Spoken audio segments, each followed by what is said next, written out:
Welcome to another original edition of InfoWars Nightly News. It is the 27th day of March 2012 on this Tuesday night edition. I'm Alex Jones. Thank you so much for joining us. Well, coming up, incredible propaganda by the music sensation Katy Perry as she shills for the military-industrial complex. This even got the mainstream media calling it propaganda because it's so naked and over-the-top ridiculous. That's coming up. And then an in-depth investigative report, man on the street, with Patrick Henningsen, Darren McBreen, John Bound, and our team from last week at the South by Southwest event, where they went out and talked to the public to investigate and discover if they were buying into the 2012 hype. And I'm encouraged to tell you and give you a hint, most people are not buying into the hype. The globalist propaganda is starting to wear thin. That report is coming up. But first, let's get into some of the news. A lot of it's stuff that's being covered in the mainstream. A lot of it isn't. We're here to focus on all of it as we defend liberty and resist tyranny. Always teleprompter free. The views you see here, the ideas, are mine and my crew's original research and analysis and commentary. News, the First Amendment at its best. That was the motto of my show 17 years ago on talk radio for a year or two, was the First Amendment at its best. Okay, continuing into the news here. Here's a headline out of Natural News. Insane Michigan government announces plan to destroy ranch livestock based on hair color and arrest hundreds of ranchers as felons. Now, because we have an old family ranch in East Texas, I understand this problem clearly.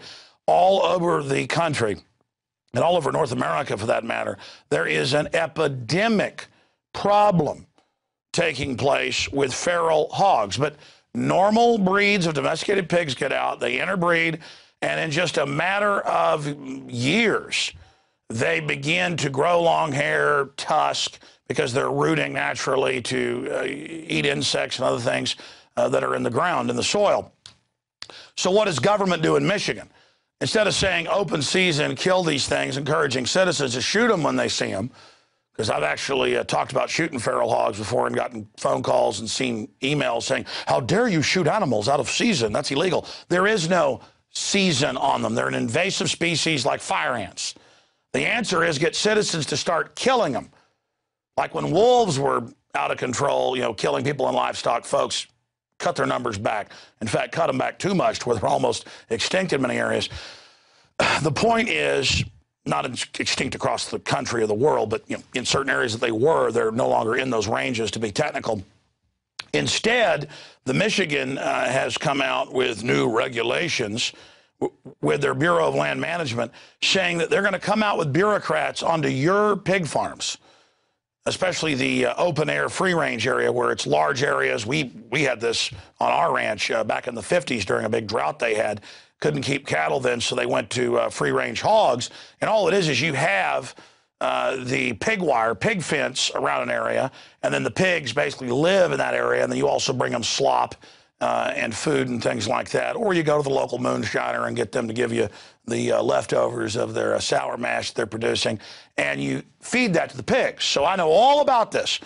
And they're saying they're going to give them felony charges. They're going to arrest them if there's any black hair or red hair on the pigs. Now, I was just at the Texas Austin Livestock Radio Show a week and a half ago with my children. We go every year. They like to look at the pigs and cows and sheep. I mean, most of the breeds of pig they had there had black hair or red hair on them. In fact, I marveled at one breed of pig, a big old fat red one I thought was cute, and the kids thought was cute. That would be illegal under this rule.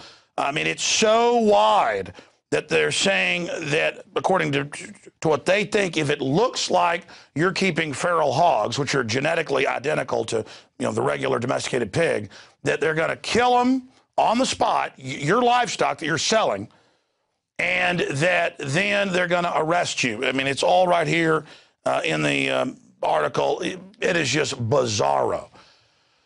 When I drive the Texas highways, I know you see it in your areas of the country, routinely now, I don't see deer on the sides of the roads. I see feral pigs. Why don't they just tell the police when they see them to start shooting them? Oh, no, that's terrible. if you're worried about this invasive species, and they are destructive, don't create a crazy, ham-fisted... In fact, let's get this farmer on that Adams was talking to in the article about it. Because all this is doing is giving government under Agenda 21 a way to harass small farmers and ranchers. Kind of like the animal ID, premises ID that was passed federally as a regulation being implemented at the state level. They come in and say, you got to have a $10 tag per chicken. But a chicken you can't sell for $10 on average. But Big Agra, Tyson, has it written where they're exempt. So they got 1 million chickens at some of their facilities. They can have 1 tag per building for the chickens. But you have to have a tag for each chicken, which basically bankrupts you. So this is all written by Big Agra, and that's the story behind the story, the rest of the news, to shut down all of these free-range pig farms. And again, they're fenced in. It would be a reasonable regulation to say, hey, you've got to make sure that your fences are properly containing them. But these wild pig populations have gotten big just from pigs, escaping for the last 200 years. And because humans aren't controlling them, that's why this is happening. But again, they are taking a complex issue and basically just boiling it down and saying, we're now going to come arrest you, give you felony charges, and do this if your pigs look like they're wild, even if they're in pens. Just amazing. In fact, guys, do this. Search this term right now for folks. Search the term breeds of domesticated pig, and then click Google images. And you will see breeds from England, the United States, from Europe, from Asia. Most of them have hair that you can see. Even the pink ones have short white hair. There's several varieties that are pink. But there are hundreds of breeds and subbreeds that have black hair. There's one right there that have red hair. You can see that classic domesticated pink pig has hair. See that piglet has hair. Now there is a domesticated pig that's gone wild. But that is nevertheless not a wild boar or a Russian boar, which is what pigs are bred out of to begin with. Look at those guys. Now they're considering that. See those? That's what the feral hogs in East Texas look just like that. But that is the exact same genetics as the pink pigs above. Now they're saying they're going to kill those. All right. I always tend to go into great detail on any subject because complex issues need complex descriptions. But this is a giant new form of oppression and tyranny in our society and needs to be spoken out against.